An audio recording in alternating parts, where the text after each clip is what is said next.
Thanks to everyone who's joining the webinar this morning. I'm assuming if you're here today, you're probably a bit curious if gig models are secure enough. And I think we have a really good conversation today. With me is Lauren Taggart from ThinScale. ThinScale is a big part of ShyftOff security posture. So welcome, Lauren. I appreciate being here. I want to hear more about ThinScale, but before we go into that, I want to just give a little bit of a background of why this conversation matters and why the question around gig models being secure enough is so important. It all comes back to, in my view, is this fundamental problem that the workforce has significantly changed. Agents and contact centers expect different things today than they did 10 years ago. I don't think, and when I say different things like remote flexibility, the demands for certain things that like demands for autonomy and work-life balance and are just going to continue increasing because these agents have so many options. And so my view is that you don't put the genie back in the bottle. These workforce problems really don't revert back to pre-COVID and pre-gig. And in order to build a contact center and a company that scales and prioritizes the agents and what they want out of their jobs, you got to solve the security problem because you have to be able to allow flexibility. That means the old school way of operating your security device management goes out the window, and you have to kind of lean into 2025 and maybe even 2028 because the security is constantly evolving. Be thinking ahead. And so that's really why this is really important. Again, leaning into the changes in the workforce, using that to your benefit in the business and in delivering results for your customers and operating really well for your contact center. And then also leaning into the future here. So Lauren, again, that was a little bit of context. I'd love to hear more about you, more about ThinScale. And then after that, we can get into a little bit of Q&A and go through that. First off, thank you, Trevor, and to the team at ShyftOff for inviting me to today's webinar. Really excited to be here, and also a pleasure to have such a wonderful client such as yourself too. So very much thank you for that. So I have been in the IT space for 15 plus years myself, been in ThinScale for 5.5 of those. At ThinScale, we provide secure, scalable endpoint security solutions that transform any device into compliant, centrally managed secure shell. We work primarily and heavily in those highly regulated industries. So anything from healthcare to finance to your legal teams, government, but we also work very heavily and are very predominant in the BPO and CX space because, let's be honest, a lot of those end clients are in those highly regulated industries. Also, why the BPO and CX space is a space that we've overtaken. So we were actually the first people to be able to offer actual secure BYOD. Now we do everything. So we do secure corporate as well, but that shift of work at home, we were doing all those security things from 2013. So we were very much the leaders, the innovators in that space. So when COVID happened, and I know everybody keeps going, why are we talking about COVID again? But when that happened, it was transformational in terms of how, as you say, the shift of what agents want, what any type of worker wants really is that flexibility. But with that comes what happens as soon as a PC, a desktop, any laptop leaves an office or is that owned by an agent or employee, those are automatically untrusted machines. However, with our technology, they're automatically trusted machines and therefore help in terms of compliance with HIPAA, GDPR, PCI, all of those good things that are particularly important, particularly in the BPO and CX space. Yeah, that's awesome to hear. One thing from our experience with when we added ThinScale to our security stack, we were actually working directly with a client who was needed to maintain high trust requirements, which I would say is probably I'm not the security expert, but I believe that is like one of the top most demanding security compliance standards to meet and maintain. Yeah, obviously SOC 2, PCI, GDPR, all those are also really difficult, but high trust that's usually the healthcare side of the world. Like these are really regulated spaces that they don't mess around. And when I visited that client, actually, it's funny. I'm pretty sure their whole office was a Faraday box because my phone had Uh, been working when I walked through the door, and I come out, and my whole family is saying, "Oh my gosh, where are you? Are you dead in a ditch somewhere?" Oh, I'm wondering why I haven't had any texts, and it's because, and I think that's a good testament of how secure these companies expect to be. So when you bring in a remote workforce and it's going to scale and they're all going to bring their own devices, you can imagine the questions that come from that. And the cool part about where we are now and how ThinScale's helped us is that we have a really solid answer for that. And it satisfies the highest compliance standards, which is cool. I think a lot of people don't realize that when it comes to the remote workforce, everybody comes to us and they go, "Oh, we're really scared about an agent themselves, like coming in, attacking, getting data." But that's actually not what the problem is. The problem is everybody else. The problem is the vulnerability. So 99.9% of ransomware, those type of attacks that we see, they're all happening because of the vulnerable people. And the vulnerable people are from the CEO right down because everybody's busy. It's very easy to have an attacker. Everybody's getting smarter. Cyber security is getting harder because there's other individuals getting smarter, right? And that's something why I was actually at a BPO conference recently in Munich, and there was a survey done for, I think it was about 200 of their end clients across BPO in the industry. And the number one question was, what is it that keeps you up at night as an owner of a BPO? And the 98.7%, I think, was cybersecurity. But the lack of what people are doing in the space really terrifies me. If we had a long bar and a couple of pints and a couple more hours, I could tell you some horrifying stories.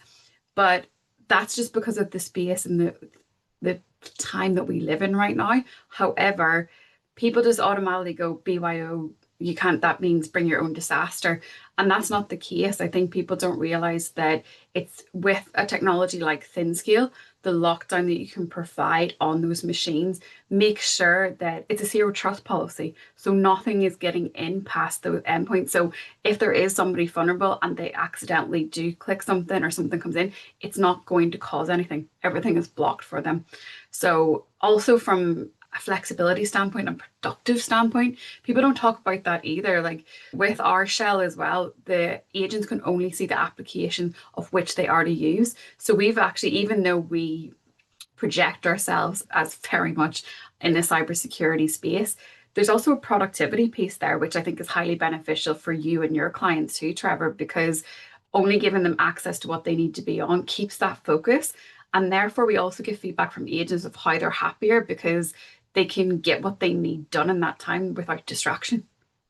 Yeah, totally. When you look at an agent's desktop, they only see the tools that they need. And in fact, in order for anything else to be allowed to be open on the device when we're using your shell, it has to be explicitly outlined in the back end of ThinScale. Otherwise, it doesn't render, it's not available to them. And I think that's very powerful because we know exactly what that device is going to have access to. We also have a lot of information about the machine itself. So before the device can actually get into any customer systems and before it can get into any of our systems, many times we're checking to make sure, hey, is it a wired connection? That's great. Are the speeds correct? Is there recent security software installed? Or does it have all the latest updates? Like the list goes on and on. Whatever you need to know about that device, is there a device that's attached to it that you didn't know about? Or maybe you would prevent from being allowed to move forward if there's, say, something plugged in that you don't approve. Many things like that we've been able to configure. And for me, that's even more controllable many times than sending a device, or at least as controllable. And knowing that sending a physical device to somebody, yeah, okay, that there's some security, that's good, but it really doesn't scale. Your business is going to suffer. You're not going to be able to act as quickly as you need to. I think that's a big problem. That's one of the problems we had to solve. So I have maybe we can move into some Q&A. I think For sure. this is a pretty good conversation. Actually, one other thing you mentioned, like there's bring your own disaster, but also maybe some of the mystery around security. I think has been shocking to me. Where there's a lot we talk about security a lot as an industry, but it's pretty surprising how few people truly know what we're talking about. And I think Sure. that's if I just go into this, it's not that scary. But I do think people build it up in their head, and I think you just need a plan of attack that protects yourself, the agent, the company on a stack. There's the ID verification side of it. There's monitoring all sorts of things, but you need a plan, and it's not hard, but it needs to be done. And if you just turn a blind eye, and you're going to miss business opportunities, and then you're also probably not going to be very secure. It's my experience recently. Or Yeah, and I think what yes. one of my frustrations sometimes is when people come to us and it's too late. They come and they go, oh, we've had a breach, we're about to lose our client, and everything's done reactively. So I would heavily encourage anyone to listen today. Just if you're unsure or it seems like a scary space, feel free to reach out to Trevor as a client or somebody that can also equally support you in that journey as well from a staffing perspective. And feel free to reach out to us too, because I think that there's, as you say, there's this kind of, oh God, security is such a big thing. But my gosh, the other side of that, if you don't do it, is incredibly just devastating at times in terms of loss of clients, then therefore sometimes have people having to downsize their business. I don't want to put the fear factor in anybody at all either, because there's many other great stories that we've heard whenever they've actually got the right tools in place and everything scales. But one key takeaway for particularly the BPO and CX people listening today, I've we work a lot as well with the end clients, right, from an enterprise standpoint. And I've been talking to a large enterprise multinational company recently, and they actually came to us. And the reason why they came to us was because they want to secure their BPOs partners. And they said to us, we don't trust that our BPOs are secure. So thankfully, none of them actually had ThinScale, which was brilliant to me. However, I think that's a really key takeaway to anybody that's listening in the space of if you're not doing something about it, your end client is looking at it and you want to show your end client that you're top of your game. So make sure like that survey, as I went back to, over 98% of folks there, like that was the number one thing, but the amount that were actually really investing in it, take that leap in terms of and start the conversation because if you don't, your client does, and it doesn't look great for you. Absolutely. Yeah, couldn't agree more with that. So go into a couple questions. I'll start. I have For three that sure. I'll go into. So in a real world scenario where a client needs to scale fast in a few weeks, so how quickly can ThinScale onboard and secure new agents endpoints? I love this question, Trevor, because it also gives me a little bit of PSTD from the COVID days of we need to get people home and people screaming at us. There's no PCs to be had. What do we do? So I use that as an example too, because it really showed how fast we could scale things that we didn't know we could do at the time, which given 5 years later, how much we've developed in that space. But to go back to how we work it as a software, we pre-hire offer a tool called validation tool, which runs all pre-contextual checks, much as you indicated earlier in the conversation.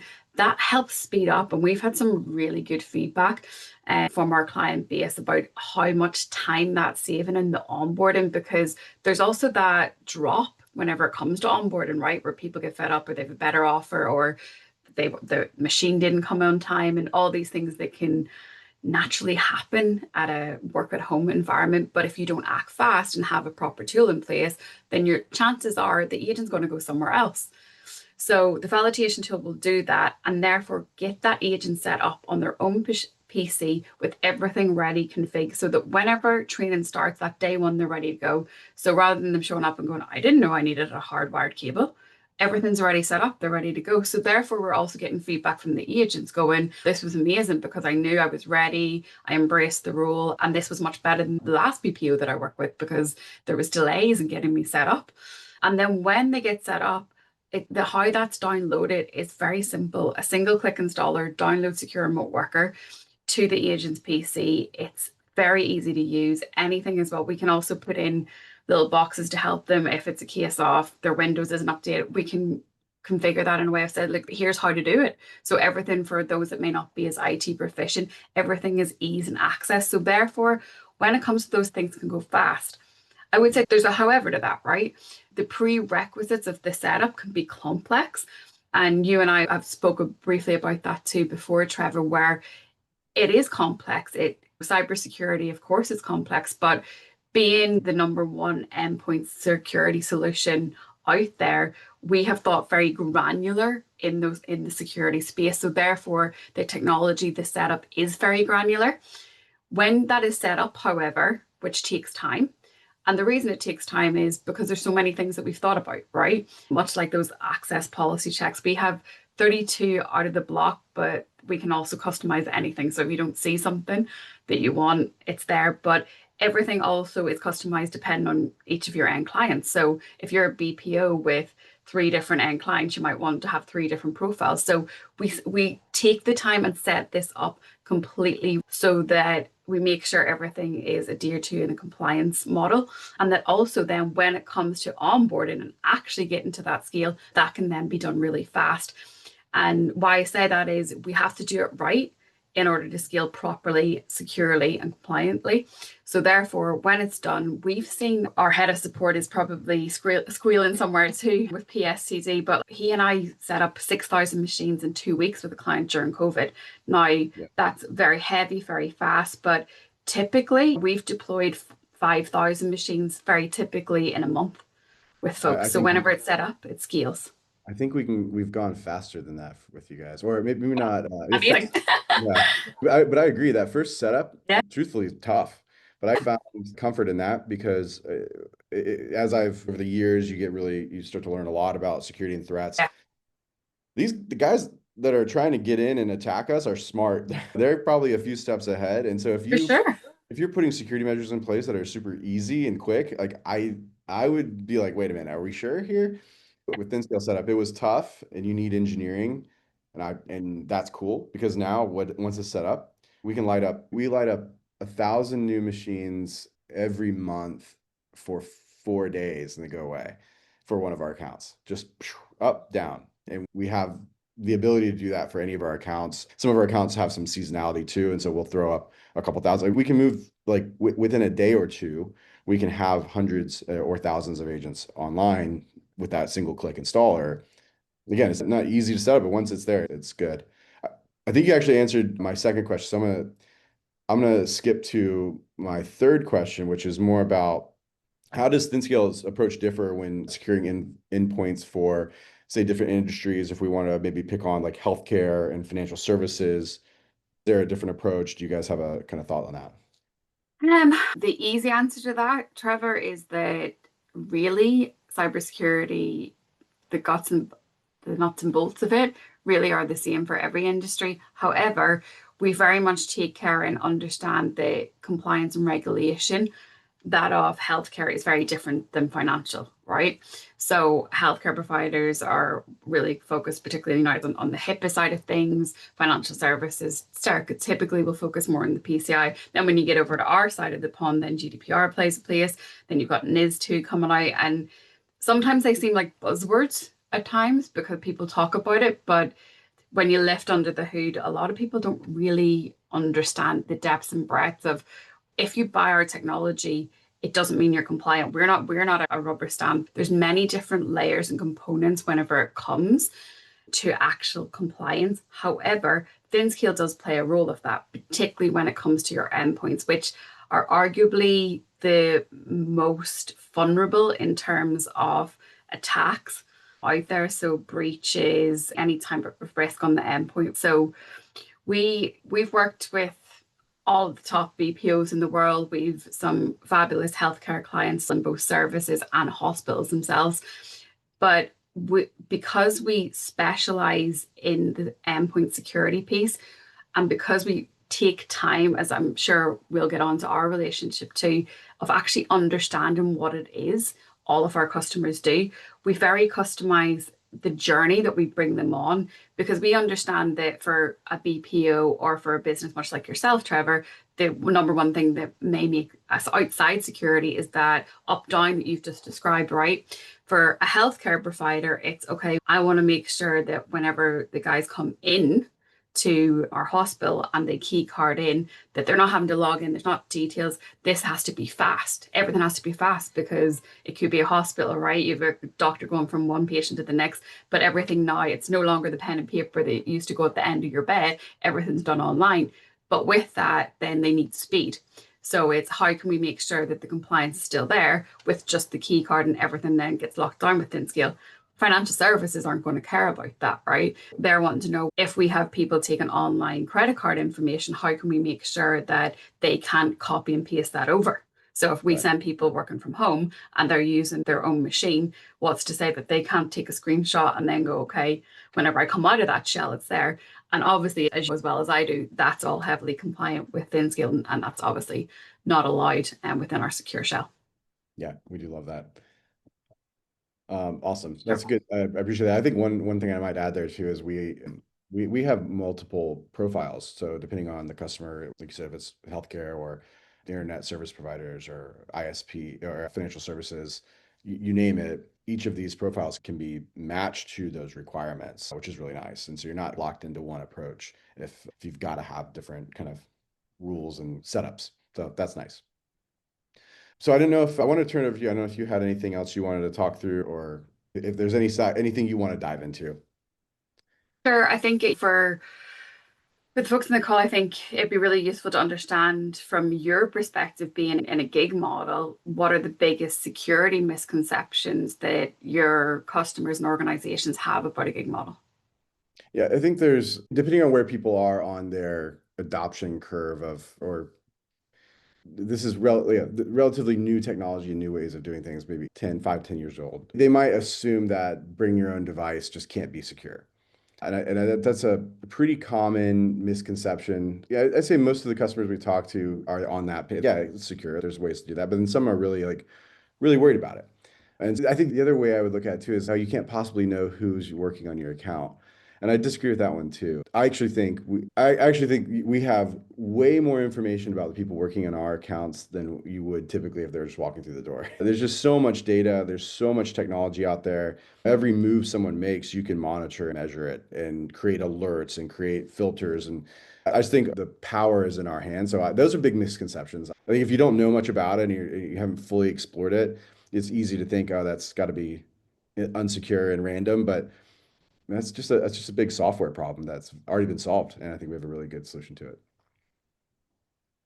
And talk to me about that because you've just coming up to maybe a year or so with us, Trevor. How's your relationship? That's really important to me to understand as obviously the director of sales and marketing here with ThinScale.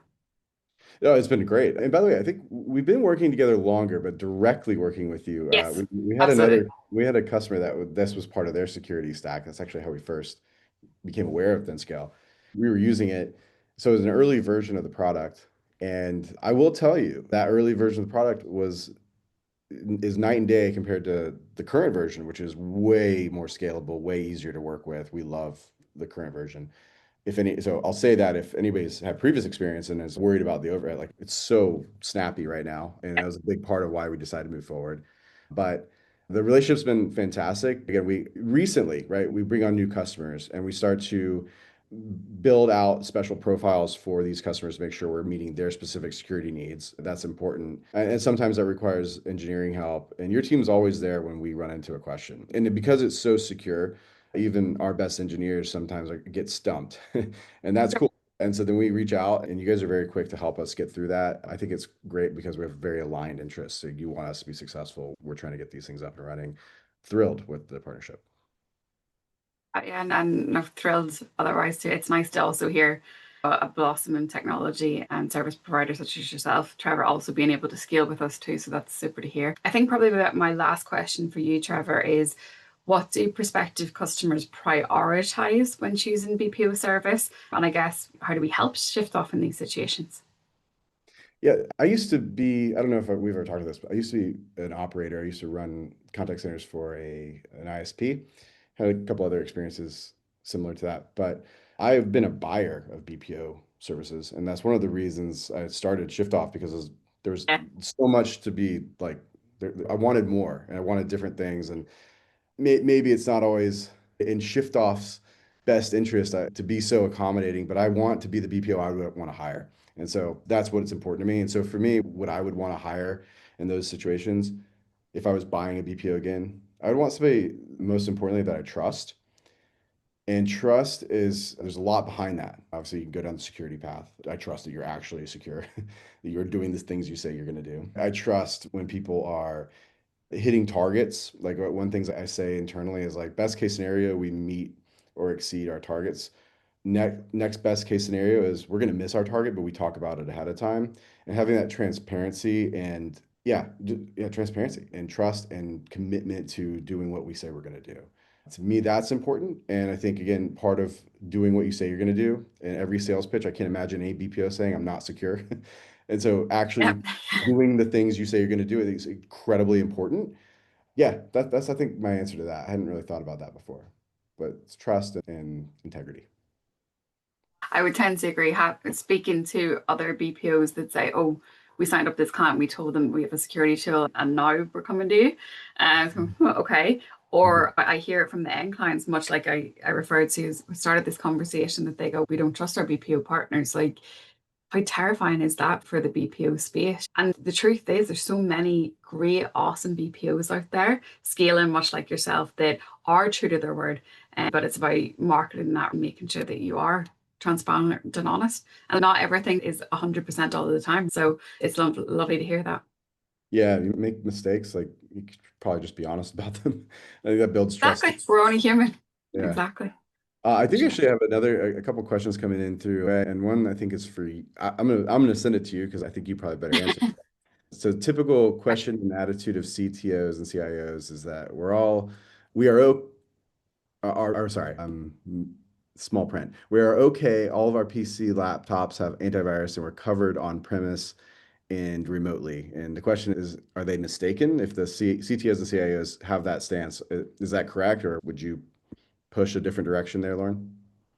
Absolutely. I think if I was given $1 for every time I was asked that question, I would have more shoes in my collection because, like, the misconception that we have a VPN or we have a VDI, therefore we don't need, is absolute nonsense. A lot of our partners actually come to us to secure their VDI. So VDI and VPN is no longer enough. It may have been 10, 15 years ago, but bad actors, ransom, all those things are ever changing and ever evolving. So things like scrapers, all those things, ransomware attacks, malware injections, they all cannot be stopped without a technology such as ThinScale. Good answer. I think there's another one in here too about a minimum license purchases to get up and running with ThinScale. Maybe that's a good one. Is that one from one of our competitors? Maybe, I don't know. No, it varies depending on the thing about the new version of the product that you were referring to, Trevor, is we've actually decided rather than giving everything to everybody, that we realize that there may be certain requirements for different clients that we've much talked about in this. So everything is very modularized. So therefore it means people can pick and choose what they want with making sure though that security is always included. So it varies. Generally, it's 80 to 100 licenses a minimum, but those things can be talked about as well offline. Nice. Yeah. So more questions on that, reach out to Lauren directly. For sure. And I think that kind of brings us to a conclusion. Anything else you wanna leave us with, Lauren? No, just absolutely thank you, Trevor. It's been a pleasure to talk about it. I could talk all day about security and stories that we've heard, the good, bad, and the ugly too. But if anybody has any questions after this, feel free to give myself a shout or Trevor as well for his services because I would highly recommend ShyftOff as a client too. Thank you, Lauren. Appreciate that. It was great having you today. We'll call this a wrap. And like Lauren said, if you have any questions or want to reach out directly, please don't hesitate. Appreciate it. Thanks, Trevor. Talk to you soon. Bye.